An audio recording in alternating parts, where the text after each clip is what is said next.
Okay, I want to get to the halachas of teffilas haderech a little bit, or at least the Gemara of teffilas haderech, but as we always do on Sunday, I want to start reflecting a little bit on Parshas Bo. I said something over Shabbos that is always incredibly meaningful to me, and I think it might be meaningful to you as well. Okay, but the beginning of it is interesting. One of the makkahs that the pasuk describes in this week's parsha is the makkah of Choshech. The makkah of Choshech served, besides for being a difficult event for Mitzrayim, it served two purposes for Klal Yisrael. It served that the people that weren't ro'oi to leave Mitzrayim died in the makkah of Choshech to save Klal Yisrael the humiliation of dealing with that type of Ellie, good to see you. Not that it's not good to see you, Leon. I just see you more often than Ellie.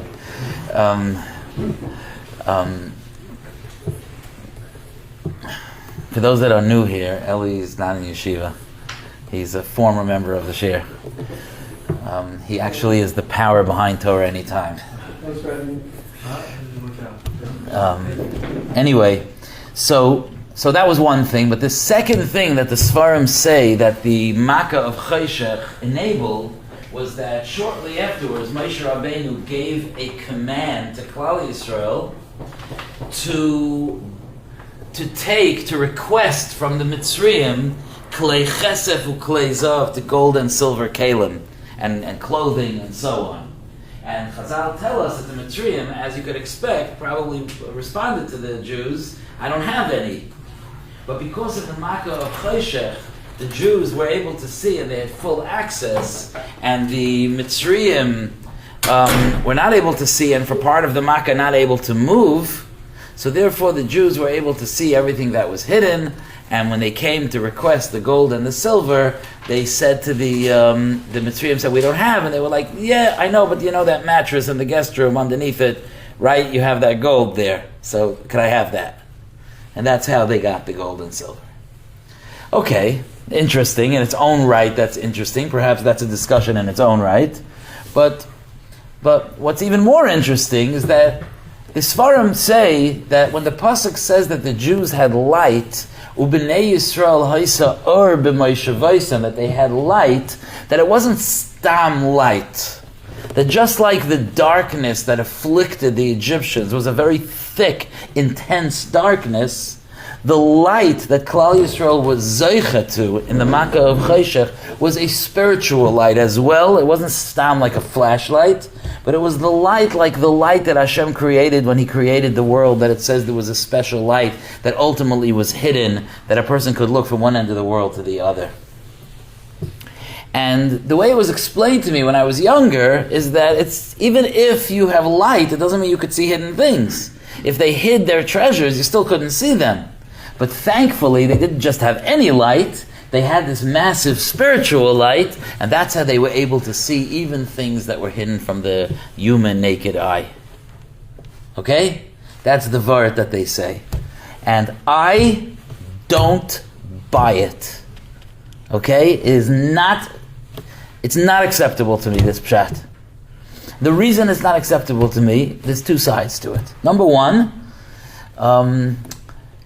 you guys, you know that in New Orleans there was this ramming attack on New Year's, so this guy was a domestic terrorist, and whatever happened there. So the FBI, of course, was on top of it as soon as they figured out who he was, and they went to his house and relatives and everything, and they dug up every single toothpick that the guy owned. Okay? They went through hard drives, they found hiding places. If you want to find hiding places, with a little training, you can find hiding places. Like, I don't buy it that they needed a spiritual light to find hiding places. I just don't buy it. Like, okay, do good investigating. You'll find they had a week. They could find hiding places. I don't. They needed spiritual light for that. But they didn't have Moshe Rabbeinu's command. So, imagine if you had no initiative to do this. Why would you just suddenly go through your neighborhood? Apparently, they were told to do it, though. But it was afterwards. No, they. I thought Moshe said afterwards, go get. It's true, but there must have been There must have been some heads up. Why? Because either way, that's a problem. That's why they look. You say the special light, and they just saw. And what, in other words, then... Special light doesn't just mean from what did I they have see. no idea what that means. Yeah, I don't know what that means either. But, okay, so, which brings me to the other side of my issue here. The other side of the issue is, I'm not discounting your question, I just think it's another question. You know, the other issue is, spiritual light is not like a get-rich-quick scheme. Like, let me have some spiritual light. That's a relationship with Hashem. This is not Harry Potter, okay? If there's something called spiritual light, that involves HaKadosh Baruch Hu being close to you and revealing something to you. Right? This is real. This is life. So if the that they had was an added spiritual light, that was an added dimension of Ruchnius. To think that Hashem revealed His hidden light to them so they could see gold and silver like good trick, it just doesn't work for me. That's why I like what you said. Like, what is the purpose of this spiritual light? It just seems to me that there has to be something deeper. That's one area of concern here in Parshas Bo. Let me tell you another area. I'm going to ask you a question. That's a very, very valid question. And then I'm going to ask you an even harder question. The beginning of Parshas Bo, Paroi calls Moshe and Aaron in, and he suggests that they leave, but they leave their animals in Mitzrayim. Rak tzeinchem uvekarchem yutzag. You go, but leave your animals here. Moshe does not respond favorably to that. Moshe Rabbeinu says, Gam ata titein biyodenu zvachim va'olos. You too are going to give us animals for karbanis. And then Moshe Rabbeinu says, V'gam mikneinu yelech ibanu. And also our cattle will go with us. So you think about it. Just think of it, that's a normal way to talk. You ask me to leave my animal with you. I say, you're going to give me your animals. And not only that, I'm going to take my animals. It's a little backwards, isn't it? Well, shouldn't Moshe first say, first of all, your request that I leave my animals here? No. I am taking my animals with me. Not only that, you're also going to provide animals for me. Gam ata titein biyodenu. Isn't that the second step? Isn't this a little backwards? I think that's a great question. But what's even a better question? Rabbi say, did Paroi give animals to Klal Yisrael when they came out of Mitzrayim? Did he? No. No, he did not. In fact, the Ramban says that had he gave us animals for karbonos, we would not have accepted them. Because Zevach Rishayim Tayeva. It's not appropriate to put the karbonos of a Rasha on top of the Mizbeach. So what is Moshe saying? You're also going to give us karbonos. Okay, whatever, that didn't happen. Okay, move on. It didn't happen.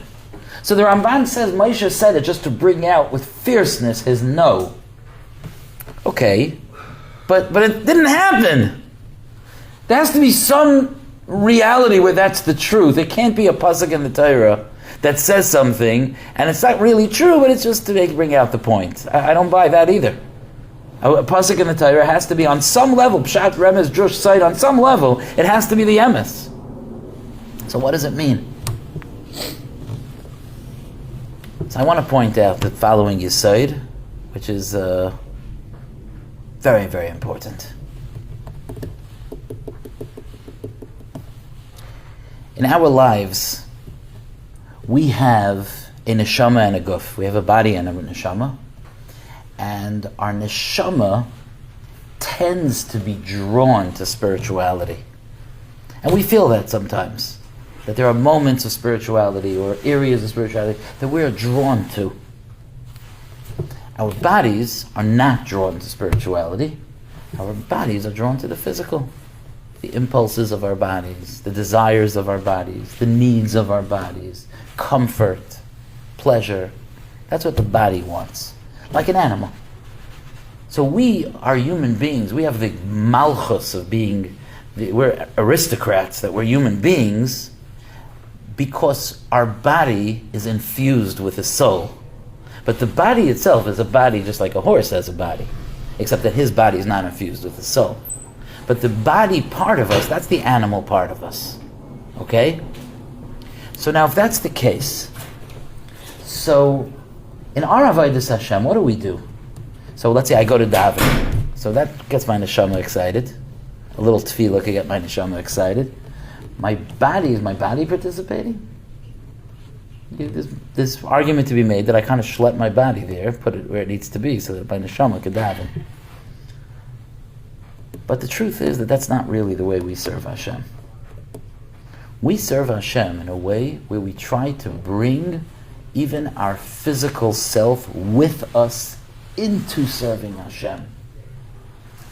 We have mitzvahs that engage the pleasures of the body in a spiritual sense. So a person has a desire to eat. We don't say don't eat. We say use that desire to eat to become closer to Hashem. So we say make brachos.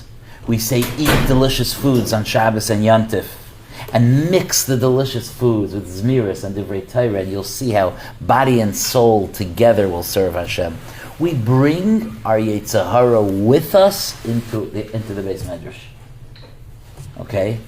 When a person spends time, we've all been there, where there's this conflict inside of us, and the body's going in one way and the neshama's going in another way. Even when the neshama wins, it's exhausting. But if we can get our neshama and our guf on the same page, those are the good days, right? Those are the days that we're unified within us, and we're serving Hashem with the cheshek and the joy, the desire and the joy of our whole selves. What I just told you is a Rashi and ultimately a Mishnah in Masechta Brachos that says V'ahavta es Hashem Elokecha b'chol levavcha, 2 bases, not b'chol libcha with your whole heart, but b'chol levavcha, which means with both parts of your heart. And Rashi says, as we all know, b'shnei yitzarecha, serve Hashem with both of your yitzers, with your Yetzer Hara and your Yetzer Tov. Okay, that's a clear yesod, right? Now, Paroi, as we know, was resisting the emergence of this nation, Klal Yisrael, that's going to serve Hashem. And Paroi's role in our history is that he's the one that's trying to hold back that growth. He's trying to hold us back from standing by Har Sinai. And therefore, when he realizes he's losing, and you know the Mesilas Yesharim compares Paroi to the Yetzer Hara, he represents the evil, the evil that tries to hold us back. When he realized he was losing, they are going out, they are leaving. He said, please leave the animals here. That was a very deeply, deeply meaningful in a symbolic sense, not just about practically leaving the animals here. Because please leave the animals here was saying, you want to serve Hashem with your soul? Go serve Hashem. The animal stays here. I'm the expert on giving your animal side a good time. Let me handle that. You let Hashem handle the neshama part, I'll handle the guf part. When he said, Rak tzeinchem uvakarchem yutzad, this was the Yetzer Hara, not allowing b'chol levavcha.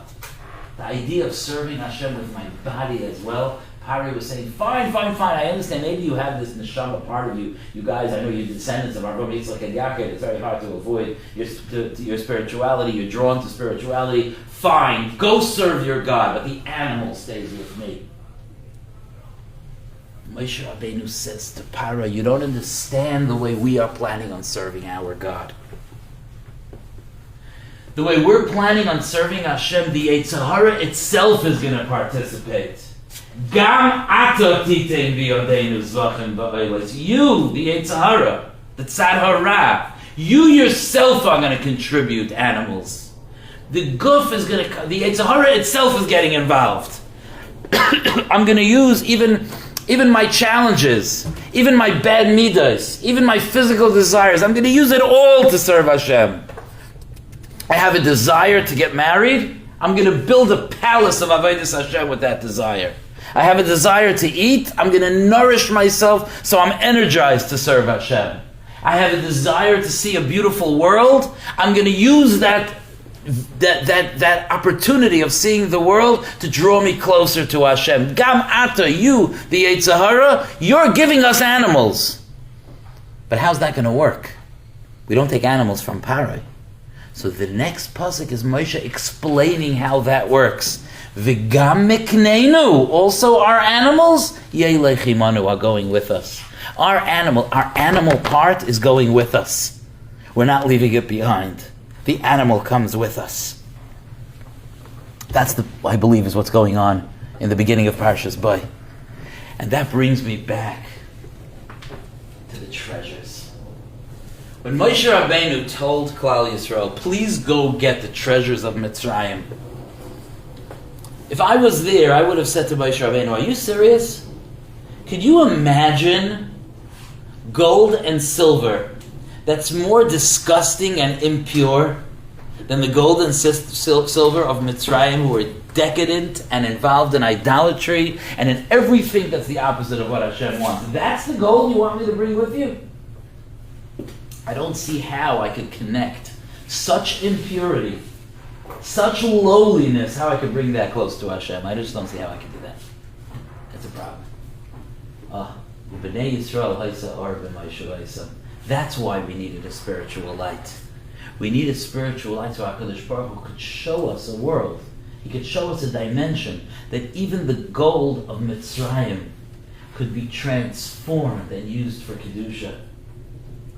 Klal Yisrael couldn't imagine such a thing.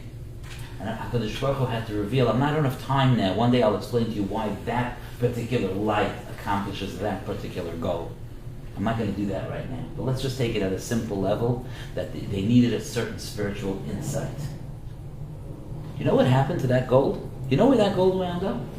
It's mind-boggling to think about. You have Egyptians, their gold was the product of the most inappropriate, decadent, distant from Hashem life. You know what happened to that gold? Klal Yisrael built the Mishkan with that gold. That gold built the Aron Kodesh. Where do you think their gold and silver came from? They built the Mishkan with the gold of the Mitzrayim. If that's not B'shnei Yitzarecha, if that's not using the Yitzhara for Kedusha, I don't know what is. And that's the beauty of what happened when they cleaned out Mitzrayim, is that they taught us for all generations that even the parts of us that seem to be focused on bad, on not doing what's appropriate, on the wrong things, even those parts of us can be brought over to the world of Kedusha to be able to use for positive things. And to me, that's an enormous chizuk. Yes, Daniel? I'm not 100% certain how, if we can use their gold and silver to build a Mishkan. I understand there's a difference between that and animals, but why can't we just also use the animals for that same reason? What's the chiluk? I understand that the animals represent the good. That's a good question. But why can't the gold, if it was made in an evil way, what's the worst thing about the animals? That's a good question. That's a very good question. I'm just going to throw out what I think is an answer, but it's something we could continue to examine. But I think the pshat is that gam atatitim b'yodenu zvachim v'oilis is that we're going to bring karbanos from Paray. No, Paray, you're not invited to the Mizbeach. The animals that we had did come from Mitzrayim. We're just not taking karbanos from Paray. But we're taking the Egyptian gold. In other words, right, but that's because they're not set. In other words, we're not taking non-Jewish donations for the Mishkan. We're taking the gold and making it ours. Once we take the gold and make it ours, now coming from ourselves, having transformed it into something that's being used for Kedusha, now me, the Jew, can use it to donate to the Mishkan. But it's not an Egyptian donation. When Moshe told Paray, Gam atatitim b'yodenu zvachim v'oilos are karbanos. You're going to give us karbanos. That never happened. It happened in the way that I'm describing it, but that's not, that what that means is that the Yitzhara itself is going to participate in serving Hashem. But to actually take a carbon oil, in fact, the halacha in Shulchan Aruch is, not Shulchan Aruch, the halacha in the Gemara is that a guy is able to send a carbon to the Beis HaMikdash, only a carbon oila. A zvachim, which is a carbon shlamim, is not even permitted, even not Mitzrayim. Even a guy that's not a Russia. For a guy to send a carbon to the Beis HaMikdash, it has to be a carbon oila. So you see this concept that there is such a thing as getting from a guy, but even not Mitzrayim, It's very, very limited what a guy could give that goes directly on the Mizbeach. But to buy a animal from a guy, and then for you to put it on the Mizbeach, that's fine. And I think that's the difference here. But I appreciate the point. Could you answer that? There's a lot that you can't be mad from anything designated for a desire. We know the Mitzrayim were very much of their animals, and so there's a concern that if you took them... Maybe, that's interesting. Also, that's interesting. It's interesting. You're right. You are right about that. What? Where they died. The animals of the Mitzrayim all died during what's it called? Thank you. They didn't all die because obviously during Parshas they were told to bring their animals in. Right. There must have been right, and also Parei had horses that he brought. They chased the Yidden with. But maybe the cattle was all dead. That could be. They imported it. What? They could have imported it. Yeah, they could have. Right. Okay, all good points. Okay, let the conversation continue. Okay, let me get a little bit to teffilas haderech. Daniel Shkayach, thank you. Let me get to teffilas haderech. There are two huge subjects here that I wanted to discuss, but since when I was downstairs in the Beis Medrash, I saw that the Olam was learning the tzlach. I want to say over the Gemara with the tzlach, and then perhaps my own pshat, because I think that it gives us a tam for tefillas haderech. You know that tefillas haderech is a tefillah very close to my heart. I say it almost every day. I didn't used to know it by heart, but when I got a job here, I learned it very quickly. Yeah. Just a quick question. We in the third one, it said something about standing. And you're saying she also got. Yeah. We'll talk about it. Okay, so the Gemara and Daf Chavtes in Masechta Brachos talks about tefillas haderech, and very, very, very interesting. And this tzlach, the tzlach of the Noda B'Yehuda, is a ge'inus. As soon as I learned it, I called my father to tell him about it. It was just like beautiful, because the Gemara says that Eliyahu appeared to one of the Amoraim. Who was it? What?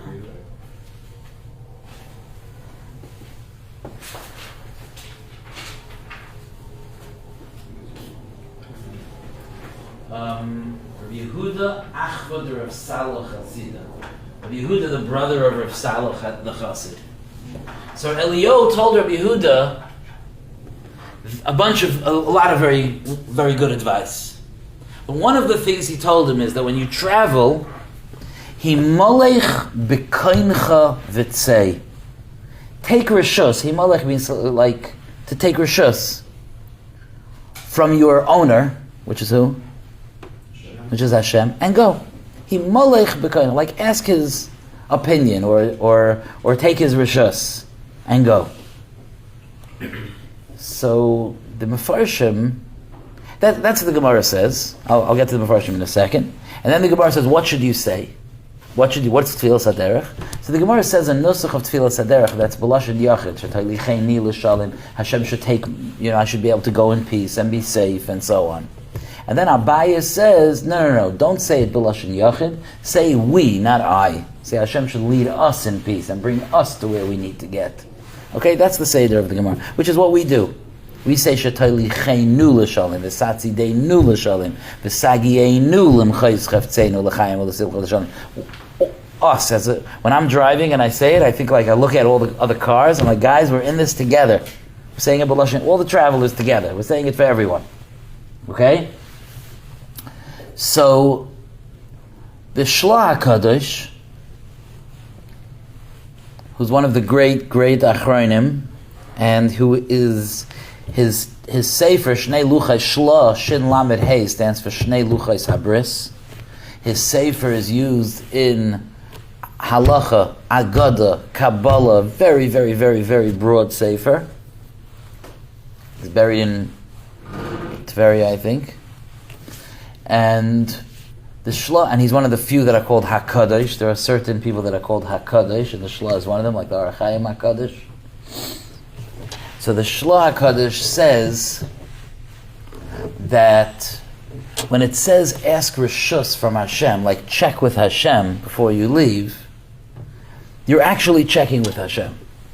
Because there's a concept that if when you're trying to daven or say something, the words aren't coming easily.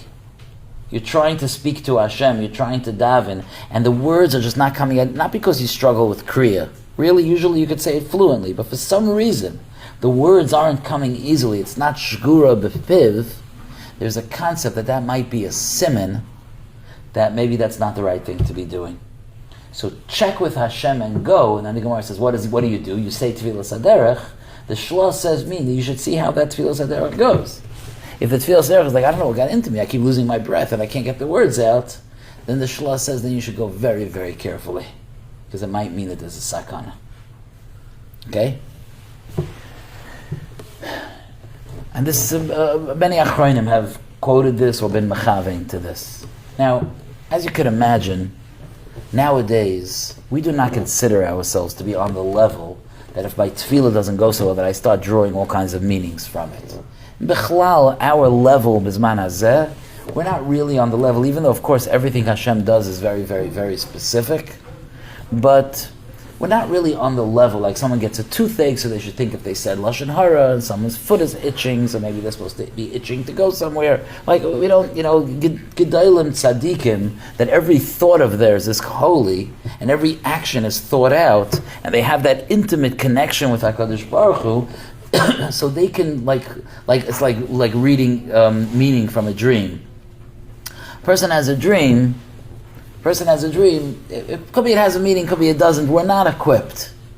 This Friday night, I had like a jumble of dreams. A jumble of dreams. I usually have a jumble of dreams, but I don't remember them when I get up.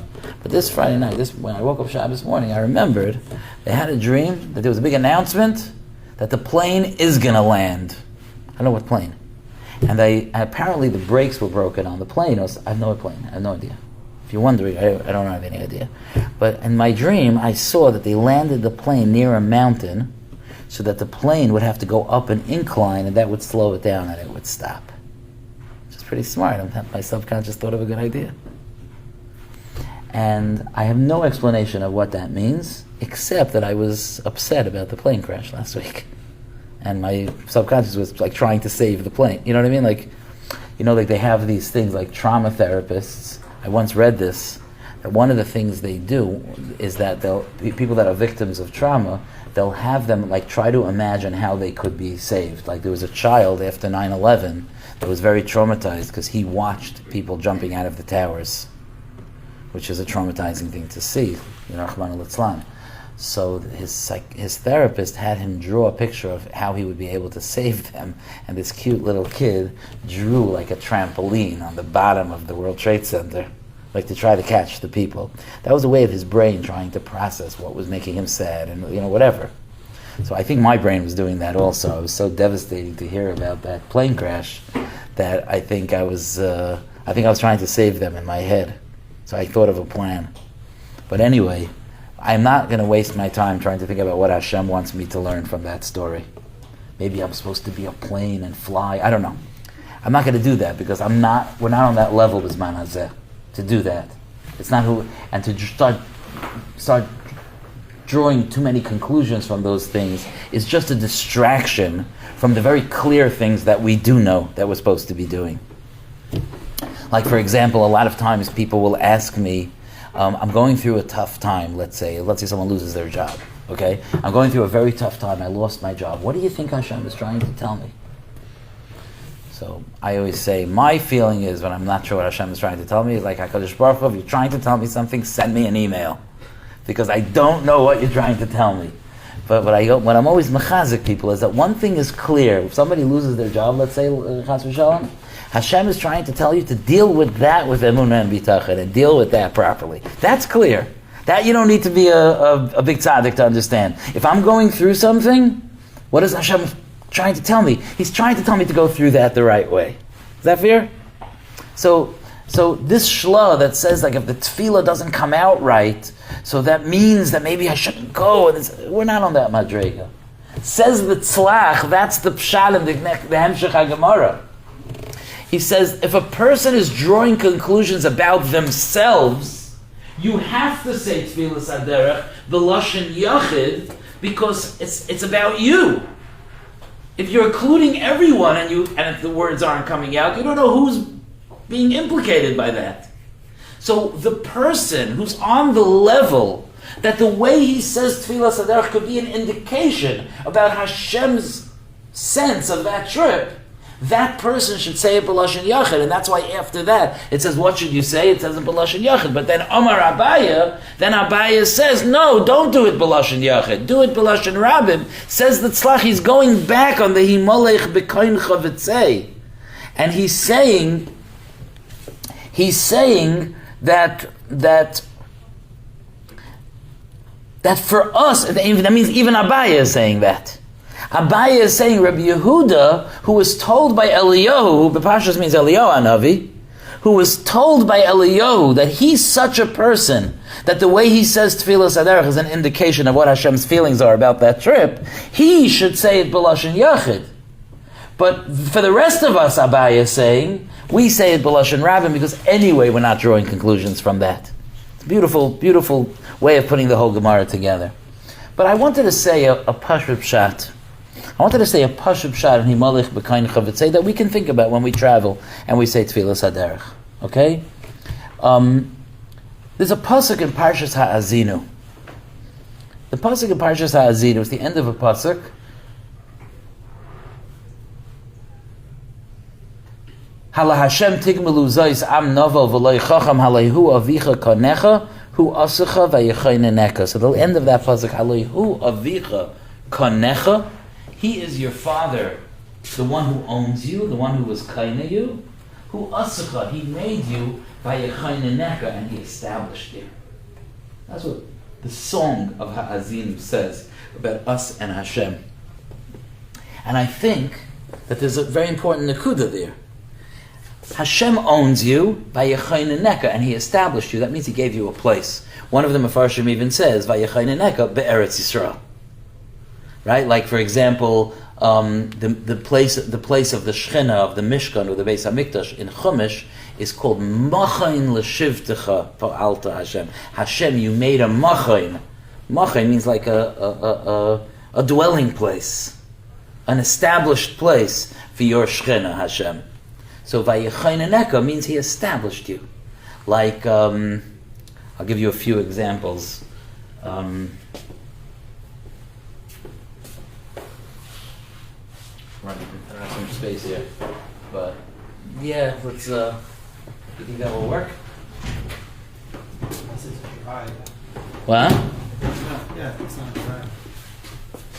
Okay, perfect. Thank you. All right, that's enough.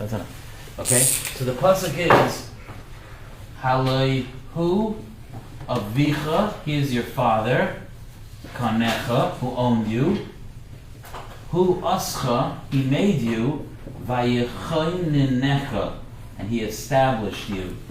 Like, I'll give you an example. The kiyar, you familiar with the kiyar? Are you familiar with the kiyar? The kiyar was a keli, a vessel in the Beis HaMikdash. It was basically a large ceremonial sink.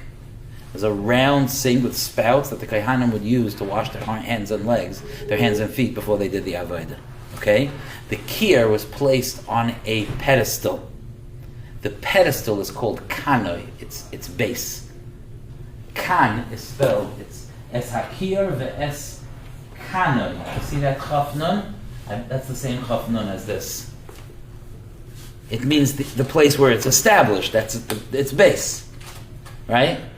So, I think it's very, very interesting that if we're servants of Hashem, part of being a servant is that our master tells us what to do with our time.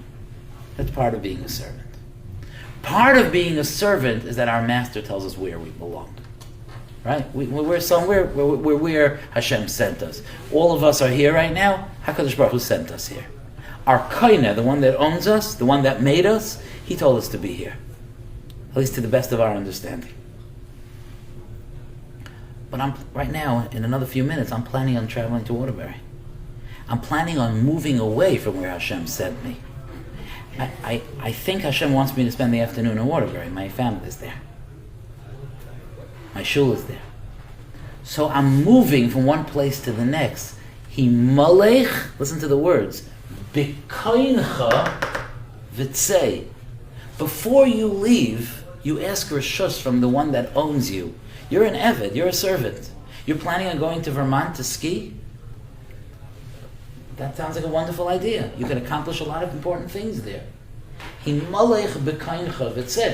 check with the one that owns you, and you go, the sense is that HaKadosh Baruch Hu is the one that sent me here. If I'm planning on moving from here, I check in with HaKadosh Baruch Hu. Now, I'm not on a madrega that I can hear HaKadosh Baruch Hu's response, but by me turning to Hashem and saying, Hashem, help my trip to be successful, and so on, imagine that person is driving to do an Aveira. Okay, let's say someone, Lahedya, he's driving to do an Aveira. So he's driving, he's like, I have to say tefillas haderech. HaKadosh Baruch Hu, help this trip to be safe. Kind of feels a little funny, because my master doesn't want me there. Now, I'm not paskening to you not to say tefillas haderech if you're driving to an Aveira. I hope you never have the shiloh. Although Reb Chaim Kanievsky was asked about someone who's driving on Shabbos to a hospital out of town because of Pikuach Nefesh, if he should say tefillas haderech. Interesting. Halacha l'maisa is that we do say tefillas haderech in that case, because it's not called an Aveira, because you're doing what you're supposed to do. But the sense, you hear the sense? When I get in the car now, it's important. I'm not going to say tefillas haderech because I said it on the way in, and I said it for both ways, but the sense is HaKadosh Baruch Hu. Help my trip to be successful by saying that. Do you hear how powerful that is? By saying that I'm including HaKadosh Baruch Hu in the agenda of the trip. I'm saying, Hashem, this is your ratzah, this is what you want. I'm acknowledging that you are my master. And I'm turning to you to ask you to give me a safe trip because I am continuing to follow what you want from me. I think it's just such a healthy way to look at tefillas haderech. It's not some kind of a superstitious way to have a safe trip. It's a way of like checking in. You know, like if you're going to have a job, right? So your boss, you know, every day you come to an office, let's say in Manhattan, and then your boss says, "I'd like you to go attend a conference in Virginia." So then, before you leave, you check in with him and say, "Okay, I'm heading out to Virginia, like we discussed." That's tefillas haderech. Tefillas haderech is HaKadosh Baruch Hu. I went through to the best of my ability that this is your ratzon, so please help me to have a safe trip. And that's the inyan of tefillas haderech. Maybe another week we'll be able to go a little bit into the halachic things. You asked me, I just want to get back to you. You asked me about standing. It's actually discussed in Shulchan Aruch. L'chatchila, a person is supposed to stop at least, whether they stand or sit. The person is not supposed to be traveling. That's the first thing. And l'maisa halacha l'maisa, we do not do that. Because bisman hazeh, we're driving on high-speed highways, the assessment of the poskim is, and also we are able to concentrate in the car, at least to the extent of how much we concentrate. So the consensus of the poskim is that it's less safe to start pulling over the grooves in the highway, over the line into the side of the highway, which the side of the highway is a dangerous place to be. It's not a place you want to hang out. L'chatchila, what? Because you're not supposed to say tefillas haderech until you leave the city. While you're in the city, you're considered protected by the city. It's only once you leave the city limits. So if there would be such a thing as on the interstate highway, there's a traffic light, that could be something. But otherwise, our mahalach is that we say it. We say if what? If I'm in a plane, should I get out of my seat? I think la halacha we paskin that you can say it sitting. On a plane, this is interesting. I'll tell you two quick halachas, and then I actually have to start my derech. But the two halachas that are interesting to know is that first of all, they say with an airplane that the time to say tefillas haderech is while the plane is heading towards takeoff, before takeoff. And you know, if you've flown enough, you know that the plane starts to move till it gets in line, till it's ready, and then it starts to go. And at a certain point, you hear the engines really engage, and then it starts going at a very 200-300 miles an hour. It's going very, very quickly. That's when you're saying tefillas haderech. The thing is, I rarely say tefillas haderech then, because most people have to say tefillas haderech to get to the airport. So if you're saying it in the car before the flight, that's mekayim for the flight also. So it's important to chant that. Okay, maybe you guys are in-towners, so it's not so negative. You Kennedy Airport's right here. You wouldn't say tefillas haderech to get there. But for me, it's an hour and a half to get to the airport. So I'm saying tefillas haderech in the car. When I was younger and I used to live in New York and I would fly, it always bothered me a little bit that I'm saying tefillas haderech at a time that I want to be looking out the window. You know? So, but now that I live in Waterbury, I'm like, no, I said tefillas haderech hours ago. Now I can look out the window. Now I lost interest in looking out the window, but whatever. Okay, Yasher Koach, guys, thank you for being here. Tomorrow, B'li Neder, we will we'll pick it up. We'll pick up the halachas of Rosh Hashanah in 2 days of Yantif.